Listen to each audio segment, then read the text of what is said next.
Welcome, everyone. It is such an exciting Tuesday, a webinar day with Nina Simons, and also the day that she is celebrating the launch of the new edition of her book, Nature, Culture, and the Sacred, A Woman Listens for Leadership. So as you're coming in today, we are so thrilled that you are joining us. And if you've attended a webinar with me before, you know that we would love to have your interaction throughout today's event. So if you would please say hello in the chat and use the drop-down menu to make sure that you're sharing your comments with everyone so everyone can see who you are and interact with you. So as you tell us where you're calling in from, if you happen to be calling in as part of your professional development and you are representing your organization today, we would love to give a shout out to your organization, and you can put that in the chat. So hi to Anne in post-Jubilee London. Yes, there's been a lot of news about that. Hello to my friend Erica McKenzie. It's good to see you again. Washington, D.C., Georgia, the mission in San Francisco, Columbus, Ohio. These are all coming in fast. I see Brazil, I see Vermont, I see London. Don't forget to use that drop-down menu to select everyone. And I have someone who is from Tlaokiat Territory, West Coast, Vancouver Island, Canada. Welcome to you, Laura, and thank you for letting us know whose land you're calling in from. That is beautiful. It is wonderful to see so many of you calling in today. As I said, we hope to have a very interactive conversation. Welcome to Chuck of Encompassing Leadership in Atlanta. We have Jennifer, who's from Nova Scotia, Micmac Territory. And Greenfire Press is the publisher of Nina Simons' book, and delighted to be issuing this new edition. So thanks to so many of you who are letting us know that you're here. We're going to have a truly international group. I've noticed at least 4 or 5 different countries. I see Italy, I see Greece. I'm just looking for the international ones. We have all those Canadian callers. It's just tremendous, and lots of different states in the US represented. Someone said they're really glad to see your cover and love it. So thank you to all of you.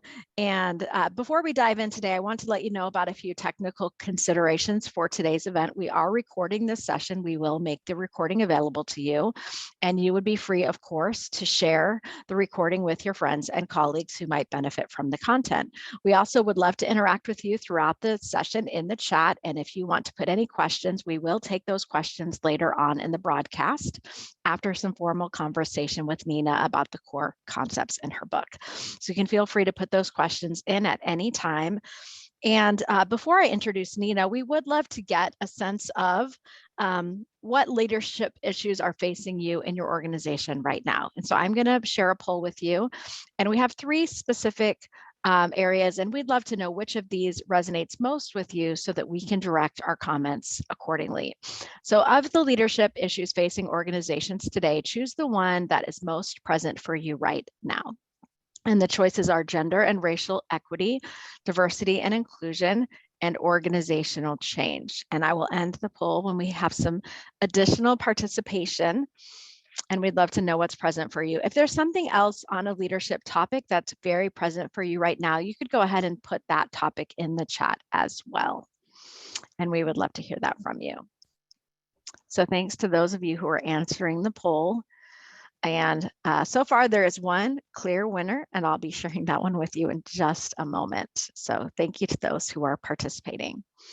Okay, Nina, let's take a look at these results.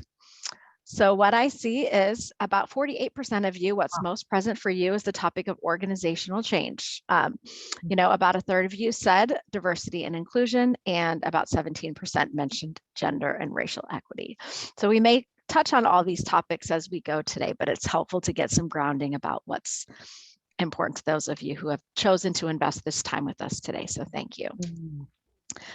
So before we go any further, I'd love to introduce Nina Simons to you. Nina is the co-founder and chief relationship officer at Bioneers. It's a nonprofit organization, and she leads its Every Woman's Leadership program. She is a social entrepreneur who is passionate about reinventing leadership, racial and gender equity, and co-creating a healthy, peaceful, and just world for all. Nina is joining us today from her homeland in northern New Mexico, which is the ancestral lands of the Pueblo and Apache people. Nina, welcome to you. It is so good to be with you. Thanks so much, Becky. It's great to be here with you and all of you. So as we start today, Nina, I've personally been so interested in hearing about your journey over the decades of your leadership journey. And I was hoping that you could take us on a little tour and share some of the highlights of each decade of your leadership journey up until the present time. Well, okay, Becky. It's a really big question. It's a long and winding road, actually. There's an essay in the book that's about this, because I used to judge myself rather heavily for having so many different interests and taking so many different explorations in my own leadership journey. But since then, I have made peace with it and realized that all of them contribute to who I am.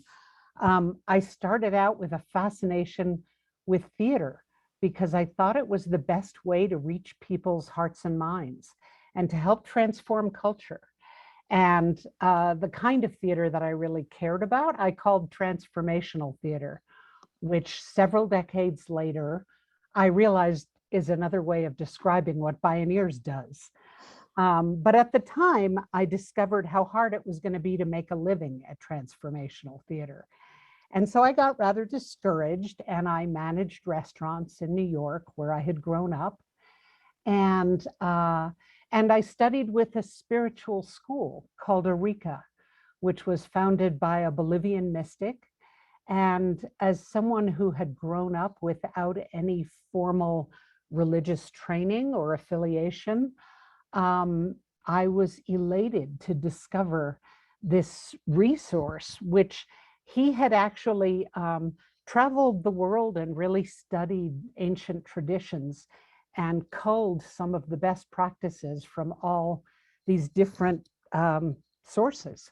And so for about 5 years, I actually studied Eureka. And it was marvelous because it gave me a grounding in how to cultivate myself, how to learn in ways that gave me more capacities, and how to relate to people in a very dimensional way. And I'm really grateful for that. And I think one of my biggest gifts from Eureka was the ability to step outside myself and see myself sort of from a bird's eye perspective, instead of being so identified with everything I experienced and felt. And then I moved to New Mexico, and I soon after met my partner, who has become my life partner, husband, and work partner. And I had a marvelous experience actually co-producing something called the Rainbow Warrior Music and Arts Festival. And it was a 3-day festival with international performance artists and Indigenous teachers. And it was my idea of heaven, actually, and also a really good prequel to my work with Bioneers. And then I had a chapter as a social entrepreneur. And this happened when I was about 30. Actually, even before then, I should say, I partnered with my husband, Kenny Ausubel, to help promote a film that he had made. He's a documentary filmmaker.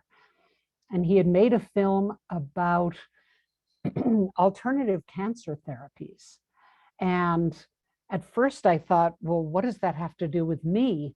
And then the more time I spent at his house, I would pick up phone calls that would come in at all hours of the day and night from all over the world, that from people who had been diagnosed with cancer and were terrified, and learned very quickly that this was an enormous need that wasn't being fulfilled, that he he had learned so much about a plethora of different options for people and that were not widely available. So I got really involved with that film and helped him promote it and distribute it, which was actually very fulfilling. And we had it screened on HBO Cinemax, and we actually did a screening for Congress, which led to the founding of the Office of Technology Assessment. So there was a real outcome that came out of that film. And then I went with him. This is a story that I tell in the book. I went with him to visit a biodiversity garden in southern New Mexico. And I had grown up in New York City, so I didn't really have any background in farming or gardening. And I walked through this garden and I had this epiphany. We were with a master gardener. And as we walked through the garden, he introduced us to each plant. And he would introduce us using the common name and the Latin name. And then he explained how it was related to all the plants around it. And I began to realize that this man knew these plants better than a lot of people know their own families. And then he invited us to taste the plants. And there was just this riot of color in the garden and incredible whole societies of tomatoes and sunflowers that were about 8 feet tall and literally with heads like 18 inches across that felt like they watched us as we walked through the garden. And there were butterflies and pollinators all over the place. And then we were tasting things, the sweetest and most flavorful tomatoes I had ever tasted, and herbs I'd never heard of. And by the end of that tour through the garden, and then Gabriel, who was the master gardener, started telling us about the concentration of seed companies and what a threat it was to our human food system, and explaining why he was so motivated to do this. And by the time we stepped out of that garden, I felt like the spirit of the natural world tapped me on the shoulder and said, "You're working for me now." And I was completely flabbergasted. And I said, "No, I don't know how to do this. This isn't my world," but it was unmistakable. It was really a calling. And I had loved nature since being a small child. I had always had a very deep experience of going to nature when I needed comfort. And so I embarked on a chapter that was about social entrepreneurship. And I entered the steepest learning curve of my life. I learned how to write a business plan and how to raise money and how to market a seed company in all kinds of very interesting ways. And eventually, the board asked me to become president of the company. And I was shocked. And I said, "Well, I don't have a business degree. Is that okay with you?" And they said, "Yes." And I said, the only way I can take this job is if it's okay for me to say what I don't know." And they said, "That's okay." So I became president of Seeds of Change. And in about 5 years, we grew it. So it was just breaking through. And then it got taken over by a multinational company. Then Kenny and I went on to begin Bioneers in 1990. And that's been an amazing journey. I don't have to go deep into it, except to say that it has given me an opportunity to serve a community of leaders who are wildly diverse, who come from all backgrounds and disciplines and ages, and who are all innovators and revealing practical and visionary ways to reinvent our culture so that we can be in alignment with the earth and her systems. And then I had an epiphany about gender, because up until that time, I had really thought that I was, as a woman, stepping onto a level playing field. And I began to realize late in my life, in my late 30s, that was not the case. And so I started investigating. I was loaned a film called The Burning Times, which is available online. And the film tells the story of the 300 or 400 year period in European history, which has correlative stories all over the world, where mostly women and girls and elder women were persecuted and tried and tortured and often burned for the supposed crime of being witches.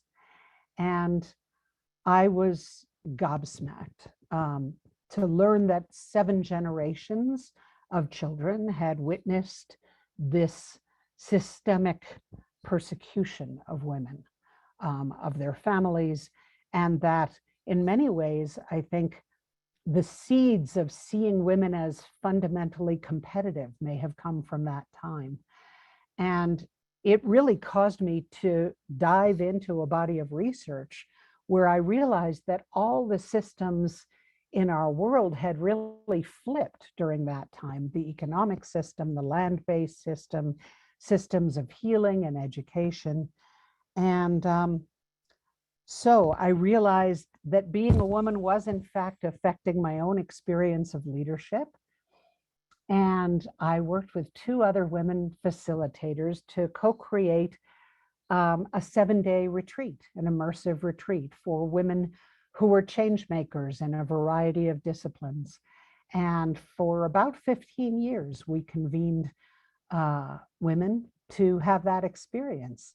And I guess the last thing I would say is that the latest chapter of my leadership journey has really been focused on learning about indigeneity, which has been a 35-year exploration, and also about racial justice and about how to be a better white ally. So the book speaks to all that. And sorry, that was long-winded, but it's quite a winding road, as I said. Well, I have a couple of follow-up questions, Nina, if it's okay to go off script. I'm curious about when you first began to view yourself as a leader, because you were describing, various parts of your career journey. Mhm. And what I was struck with when you spoke about becoming the president of Seeds for Change, that seemed like such a courageous moment. So if you could share with us just a little bit about when did you start to see yourself as a leader? And then when you took that step into being a president of your social entrepreneurship journey with Seeds for Change, where did that courage come from? That's a great question, Becky. And I'm not really sure if I know.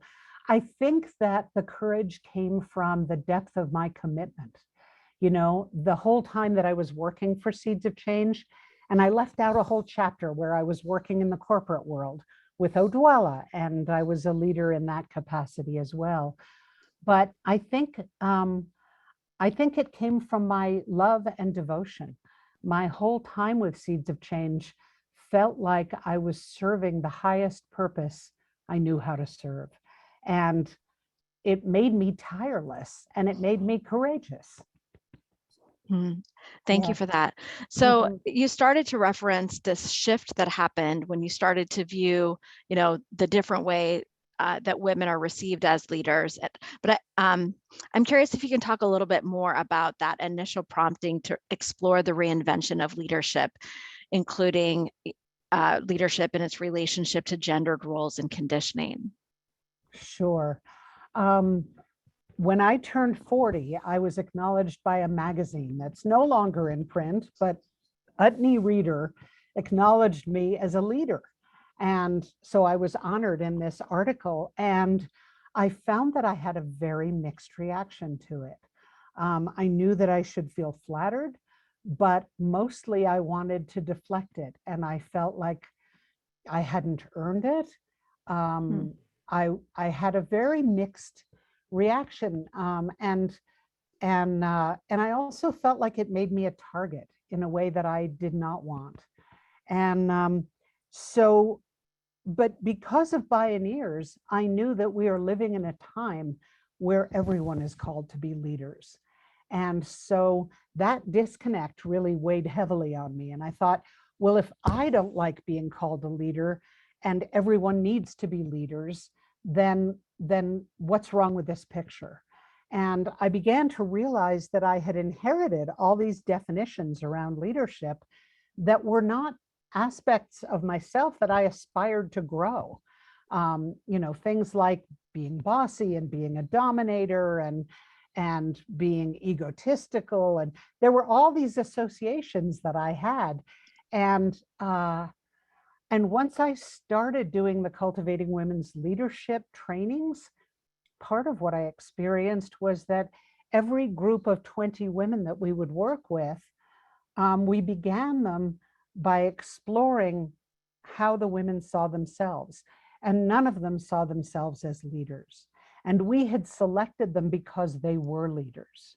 So there we were, it wasn't just me, And I began to realize, oh, this is a crazy problem, because women's leadership is especially needed in the world right now. And if all of us want to duck and don't want to be called leaders, we have a real problem. So the reinvention of leadership became a real focus for me around that time. Did you have a specific way that you helped those women shift from coming into the groups, not seeing themselves as leaders, and then, being able to reinvent themselves as and really take that on? Well, yes. And it was a 7-day immersion process. So I don't know that I can point to one thing, but what I can say is that I'm going to read from this beautiful quote that you sent me that's in the book. When women are truly aligned and agree to stand for and with each other, when we agree to have each other's backs and become practice partners, magic becomes possible. And so we did a lot of work over the 7 days where women got to reflect to each other what they saw in each other and how they saw each other's leadership. And we all know how hard it is to see ourselves. But when you have sisters telling you, you lit up when you said that. And when you said that, I really believed you. And you're so good at painting a picture in this way. And, all the things that it's like we need each other to really be able to acknowledge and own our own gifts. And so that was one of the biggest takeaways from all that work. That's very powerful, Nina. Thank you. So let's talk a little bit about what you're seeing happening in the world right now, how people are redefining leadership, and how we who are on the call today might bring our own companies, institutions, or organizations to embrace and support this shift. That's a big question.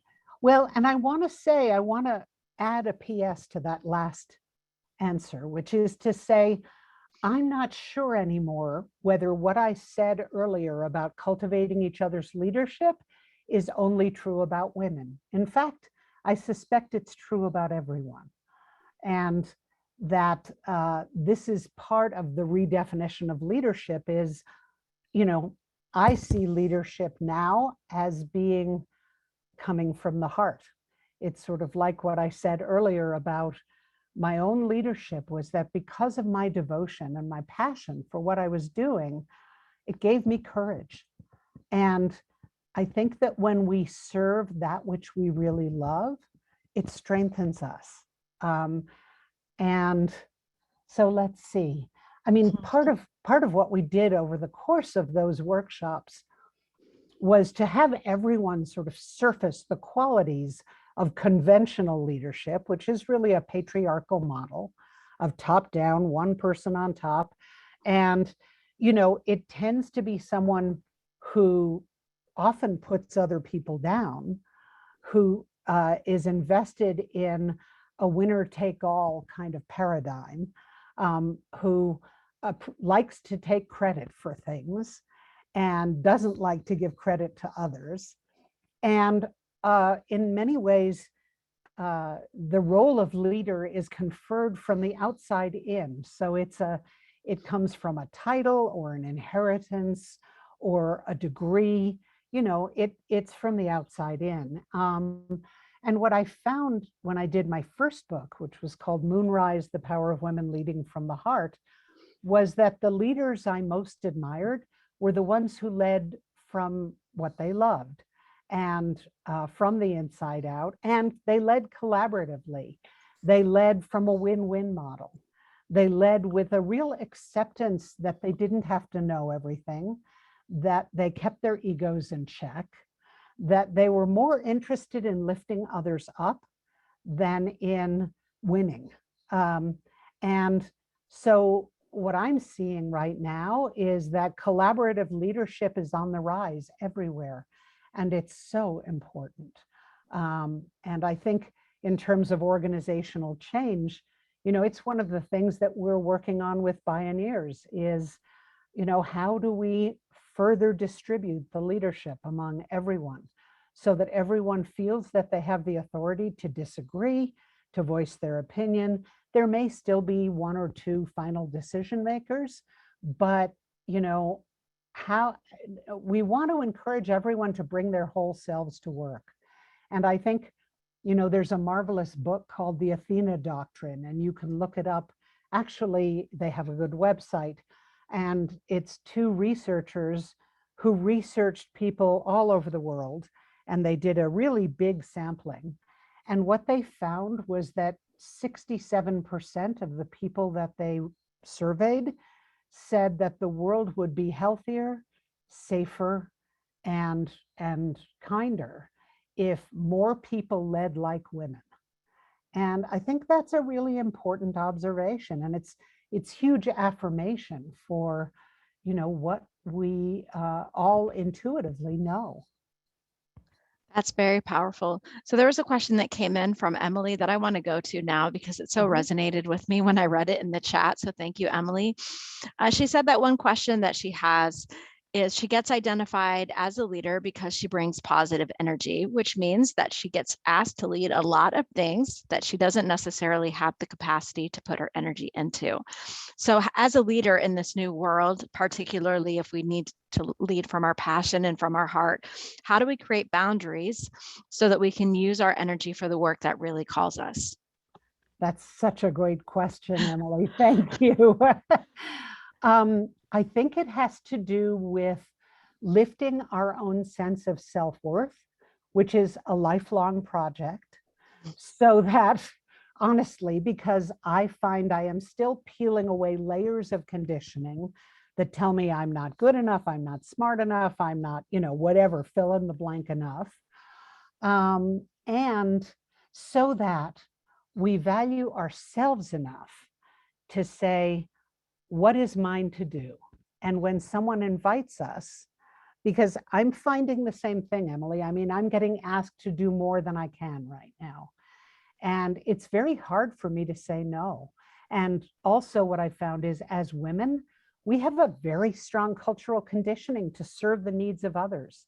And so we tend to care for and say yes too much and give ourselves away. And what I find is that cultivating your own self-worth, and I do talk about this with practices in the book, really helps you to be able to value yourself as an instrument, has helped me to be able to value myself as an instrument enough to recognize when something's not mine to do and to care for myself as I care for the world.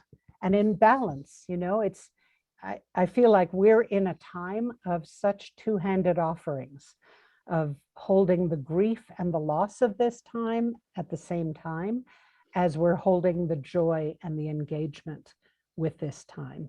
And similarly, we've got to hold our care for others and for the world with our care for ourselves and our valuing this unique instrument that each of us are. So I wonder if there's anyone else on the call who's like surprised and refreshed by the fact, Nina, that you admit that this is a journey that you're still working on. And I appreciate that. Thank you. And you also asked the question, what is mine to do? Barbara wrote that in the chat, and that stood out to me also. I feel like I need to get this massive sticky note and put it on my laptop that says, what is mine to do? So thank you for that. So let's talk a bit more, Nina, about cultivating leadership and how it's an inside job. Can you talk a bit more about that? Sure. Well, as I think about what you just said to me, Becky, I hope to be cultivating my own leadership until the day I die. And I don't think that leadership has an endpoint. And for me, one of the core values that I hold in cultivating myself is a value of humility and cultural humility. At the same time, and in balance with valuing what I bring and what I can offer to the world. What I've found is that for me, the simplest way that I can describe living a purposeful life, AKA leadership, is really knowing what it is that you have to offer the world. What are the gifts that you uniquely bring? And they can be surprising gifts. I just recently had a dear friend reflect to me that my willingness to be utterly vulnerable and not know in public is a superpower. I had never thought of it that way before, but what a blessing, what a gift to receive that. So, so knowing your gifts, knowing what you love and feel most passionately devoted to, and then bringing yourself to the reinvention, to the care, to the defense of those things in a meaningful way. And when you've got all those three things together, I believe we become unstoppable. So Nina, you use the phrase full spectrum leadership. Can you tell us what you mean by that? Sure. And it's fun because this relates to the last question too. I think part of cultivating my own leadership is a continual practice that I have of checking whether I'm bringing my whole self. And when I say that, I mean, full spectrum has many dimensions for me. I believe that we all, of course, have masculine and feminine within us. And I want to be able to draw from anywhere on that spectrum, depending on what's needed in a given moment. We also have resources that live in our bodies and our hearts and our minds and our intuition or spiritual sense. And again, we have a bias culturally that says your head's supposed to know it all and direct it all. Well, we can see how far that's gotten us, and it's put us into a state of a state of crisis for our entire species all around the globe. And so for me, full spectrum means, am I listening to my body's cues and clues? Am I really connected to my heart and letting my heart lead my leadership? And am I paying enough attention to the invisible world, to having quiet time, to commune with nature, to meditate, to dream? So I think for me, full spectrum leadership means drawing from all the aspects of ourselves. And I often do a kind of internal assessment that says, is there a part of me that I'm not feeding adequately right now?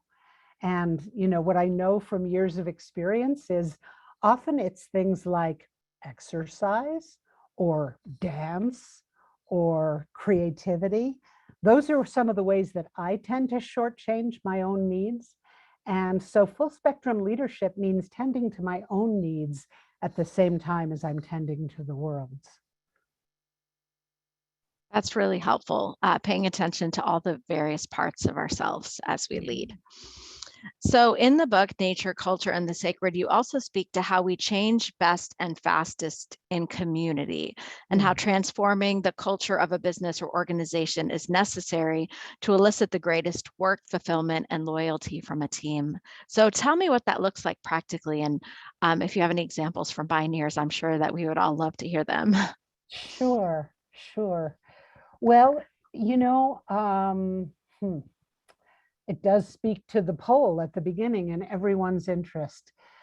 I think that we are shifting from a me culture to a we culture.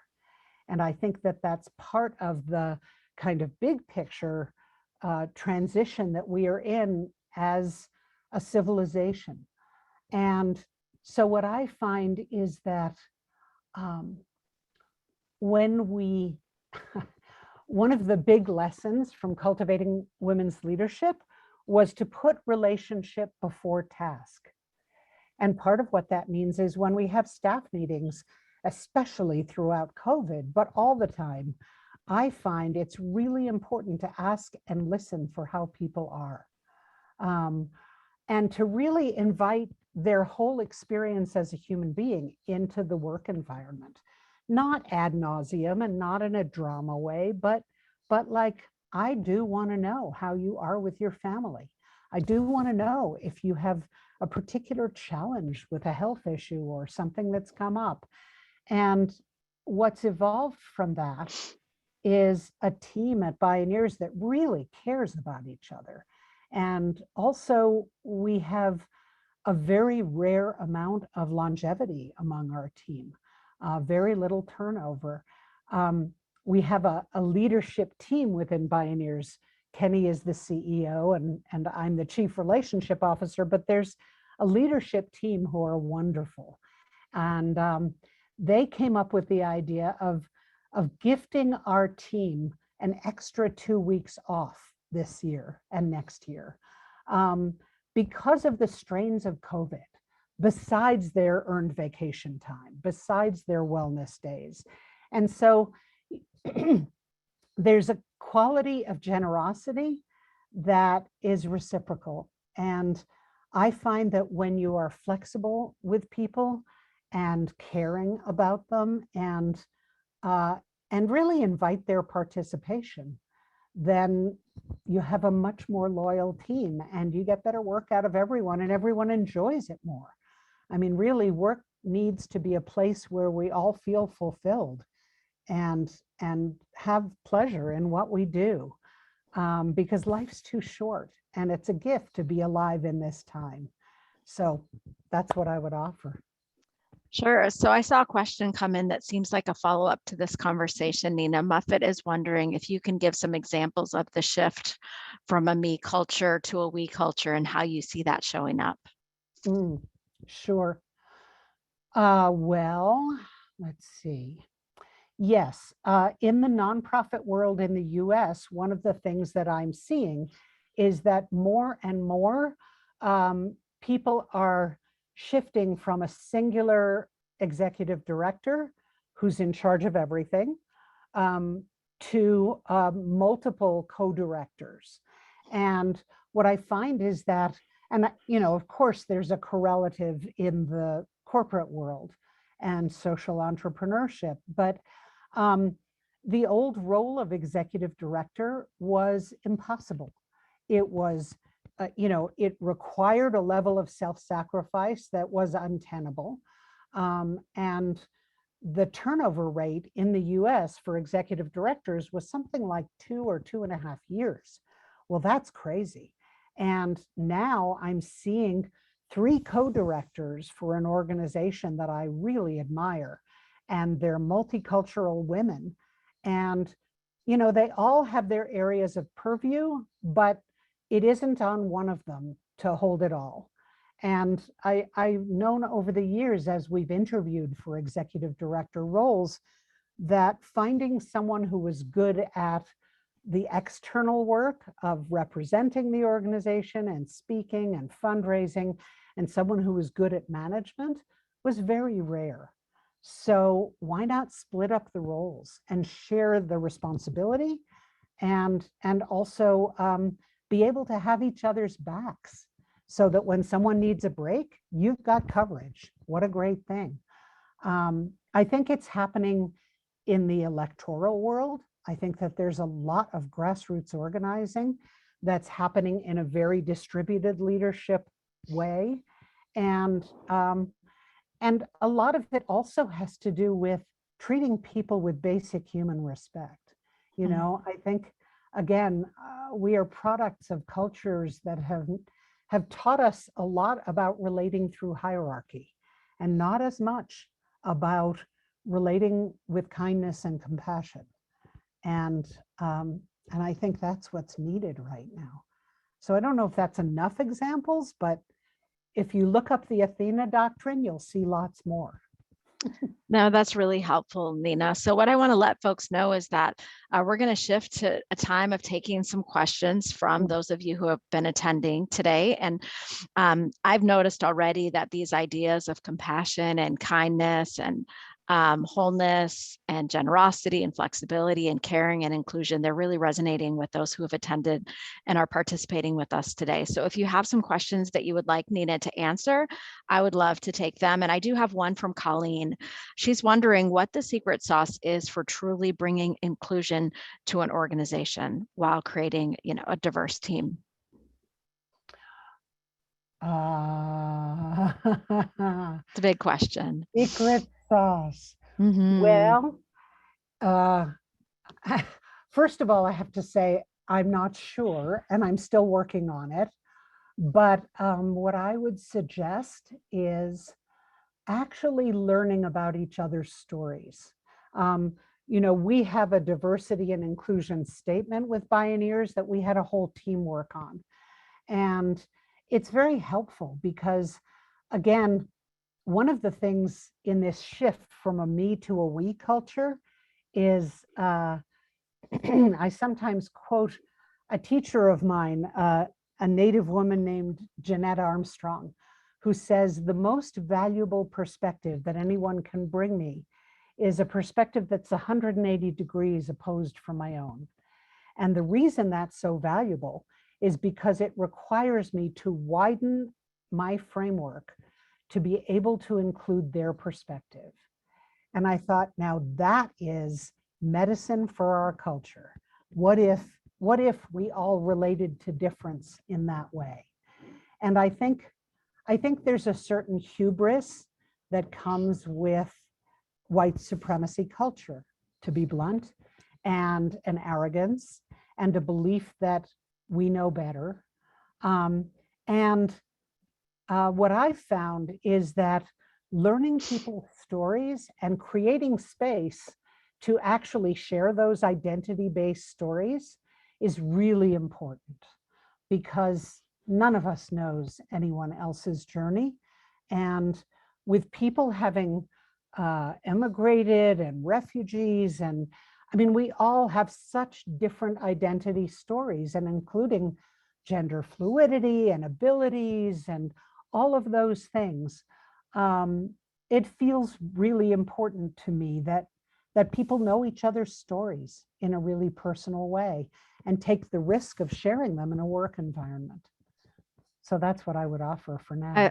I love that, inviting people to share their stories so that we can know them more fully. So many great questions coming in, and I'm going to try to take them in order if possible. But I'm going to combine, there's a question from Michelle where she says, what has been the reaction by men to this work and how do you include them? But I'm going to layer on top of that a question from Patricia, who's asking, how do you handle blowback within a work culture or in social circles to these ideas being discussed? Those two seem related to each other. Oh, well, I am in a moment of really shifting my orientation, is the truth. That while I remain deeply, deeply committed to women's leadership, I also know we're not going to get where we need to go without men's support and help.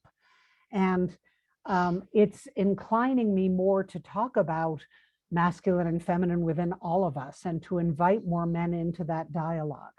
So as I speak publicly, I'm trying to do that. My first book included essays by 3 men. And the publisher was aghast and said, well, how can you do this? And I said, even though it's the stories of women leading from the heart, men need to see themselves in it, and women need to see that men can do this. So I think that it's happening already in our culture when we see more and more men really parenting and co-parenting and taking the role of father and child raising much more seriously, and finding the kind of nurturing, caregiving, relational, intelligent parts of themselves. But, Hollywood and the mainstream culture has a lot of catching up to do. What was the second part of that question, Becky? Well, what do you do when there's blowback? So you have certain ideas and people push back against them or aren't open to those ideas. Well, Hmm. I think you meet people where they are, you know? I mean, I think that's part of the challenge of leadership is to be able to um, convey the core of what you believe in without triggering people, if possible. And another thing that I'm finding is that transparency is a great ally in that process. So, you know, if somebody really is offended by something that I say, I would want to know, I would want to ask them, please explain to me how that offended you, because it was never my intent and I don't want to do it again. And so will you teach me, invest in me, in my leadership by letting me know what happened there?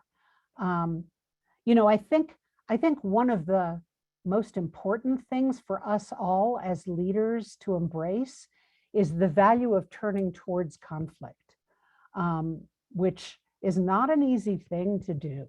But I think it's really necessary because moving through a conflictual situation deepens relationship. And if we avoid it, as we're all pretty well programmed to do, it cuts off the relationship. So, I mean, I would offer that as well. That's helpful. Okay, so I have a question from, and I'm not sure how to pronounce this person's name, so I'll do my best. Soad, what practices, Nina, help you balance inner and outer well-being and integrity? Well, I think one of my core values, in addition to humility, is congruence. And so I find that um, there is a how do I say this? There is a a thread that runs through me that I can feel, I can sense it. And so I attend to whether what I'm saying and doing and how I'm being is congruent with my own understanding of how to best cultivate myself and care for myself. Um, I know that my conditioning tends to make me care more outwardly. So I have to be kind of vigilant about balancing my inner care with my outer work. Um, and and I try to also monitor myself for a bias around productivity and around bigness. One of the things that I've learned is, you know, part of this cultural inheritance that I keep peeling away like layers of an onion skin is a bias towards getting a lot done and having visible evidence of my work, and another bias that says you measure how good it is by how many, by the numbers. And actually, I think we are in a time of shifting from a quantitative analysis to a qualitative analysis. And what I found is if I do a podcast or a webinar and there are 10 people on the call, I'm going to trust that whoever shows up is who's meant to be there, and not, not shame or judge myself for not having more people there. Hmm. That's helpful. So I want to just acknowledge and thank all the people who have been giving us so many great questions. It's possible that we will not get to them all, but I want to reassure you all that Nina will see all the chat questions and may have the chance to engage these questions in a different form at some other time. So thank you so much for everyone's engagement and interests. Incredible. So Sheila asked the question, she's wondering, Nina, if you can talk a bit about what you got from your work with the Africa School. You had mentioned feeling grounded, you mentioned the Enneagram and understanding of ego fixations, perhaps. She's interested to hear about that. Sure. And I want to say I'm noticing a lot of names of people who are friends who are on this call. And I love you all. I just am feeling the distance of COVID and how much I want to be with you. So thank you for joining us for this. I know Sheila, Arika. So Arika, sorry. Yeah. That's okay. It came from Arica, Chile, which was where it's began, I think. And you know, I learned a lot of practices. I learned to pay attention to what I ate. I learned how to meditate and how to visualize. I learned the value um, of mapping human consciousness. So I learned a system that was one of the earliest progenitors of the Enneagram. And now there are many people teaching it.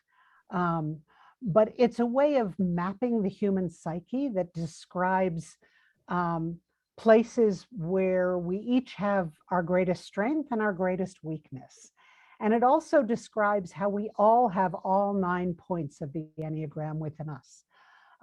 And so I I learned couples process. I learned so much, and I learned Tai Chi Chuan, which was amazing. And I learned how to keep learning. You know, in a way, it really gave me permission as an adult to continue to cultivate myself and love learning as much as I do throughout my life. So Eureka was a great blessing to me, and it's taught me the value of spending time in, as I call it, in the invisible world. So, you know, that could be meditation, it could be visualizations, it could be chanting, but it's ways of connecting to that spiritual, that something greater that each of us has our own names for, that is so, I'm finding so vitally important in this time when so much is falling apart and is terribly painful. Thank you. So a question from Jackie. Can you offer any advice for for women of color who are seeking to find their voices in this work and in leadership roles? Well, yes. You know, one of the things that I found, thank you for that question, and thank you for being here. One of the things that I found was that being a woman gives us all a unique window, an empathic window on injustice. Because I think most of us have experienced being in a room full of men and coming up with a good idea and having it fall on deaf ears. And then 5 minutes later, a guy 2 rows down says the same thing, and suddenly everybody hears it. So we know what that's like. We know what it's like to be on the receiving end of internal and external bias. You know, I think that what's in the book is applicable for anyone of any background and any ethnicity. And I would say, you know, part of what I'm so aware of that this question makes me want to address is I believe that we all, regardless of our color or our background or our class, are living in a time when we have to both heal and step up at the same time and do our internal trauma work, because I think we've all been traumatized by Western civilization in one way or another. And I think that the influences of racism and colonization and patriarchy are universal to men and women, to people of all colors. And so it's a delicate dance to tend to our inner work and our healing, and at the same time cultivate a quality of courage and stretch, which I believe the earth is calling for from us right now. And so all I know is if we were born in this time, you've probably got what it takes to do those things. And it helps to remember that those are 2 simultaneous priorities and that both must be tended to at the same time. Otherwise, we become part of the problems we're trying to fix. Thank you for that, Nina. So I'm going to take one final question because we do want to leave some time. Nina has a special blessing to end our time together with today. So Anne says, and this question just jumped off the chat, needed to be asked. We all know now that there is an urgency and a clock ticking on many eco-survival fronts. How do you and your communities steer away from waves of fear and panic, which many are experiencing? Well, I would caution against steering away from fear. what I've found is that part of leadership in this time means learning about the value and reclaiming our own internal emotions. And that means fear is a good thing.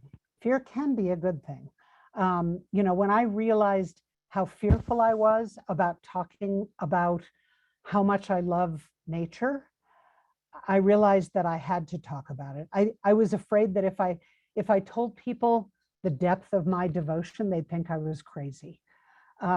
There's good reason to be fearful. I think that we as a species are at a critical turning point, and we don't know whether we're going to co-create a livable planet or not.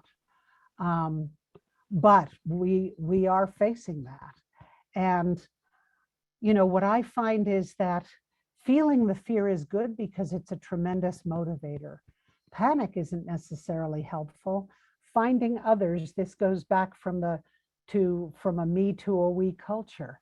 Finding others to explore this with and talk about it with is really helpful. Don't get isolated in the fear, and build community of people who care about similar stuff and who you can actually engage with in responding to this time in whatever way you feel called. Because really the greatest antidote to despair, I found, is action. And only you can know what action is right for you to take. Thank you for that. Yeah. Yes, it's so powerful. So I just want to take a quick moment. Today is the day that Nina's new book is available. And so we would encourage you to order it. It doesn't have to be on Amazon. It could be at your favorite online retailer. Several of you have been taking a look at the bookshop.org link, which allows you to support your independent bookstores. But you can order the book either as an ebook or a print book or an audio book on all your favorite online retailers. If you have already read the second edition and loved it, we would love it for you to leave a review on Amazon. Even a sentence or two about what value you found in the book will help other readers discover this content. So that they can be inspired by the new and powerful perspectives that Nina has shared. And if you'd like to learn more about Bioneers and more about the book, one of the places that you can do that and get additional learning resources that support the book is to go to bioneers.org/NCS. And we would encourage all of you to help Nina in celebrating this new work in the world by buying the book today and potentially buying it in bulk for your organization or buying copies to share with a friend who could be inspired and empowered by these messages. So Nina, I'm going to send it back to you to close us up with a special blessing, and thanks to all for your engagement and interest today. And before I read this from the book, I need to say to the wonderful person who loves the cover that it's the artwork of my wonderful dear friend, Mayumi Oda. And you can check out her artwork online. She is an incredible activist artist. And I'm so grateful to her for that artwork.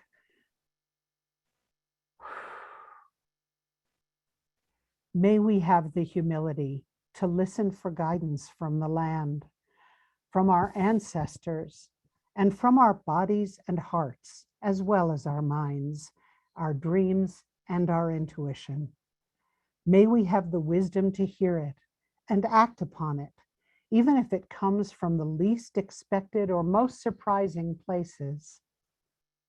May we find the collective vision, courage, and will to decolonize our minds and hearts, reclaiming a balance of feminine and masculine, of receptive and active, of yin and yang in equal measure that flow through us each and all.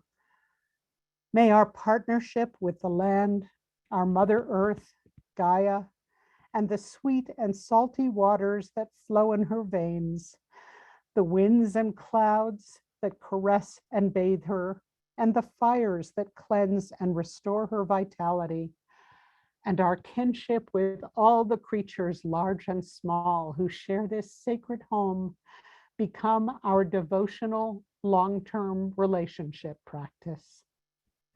May this lead us collectively toward a world that's reinfused with a sense of the sacred, where the future children of all species live and flourish in peace, and where restorative justice, health, and regeneration thrive. Ah, women, amen. May it be so. Thank you.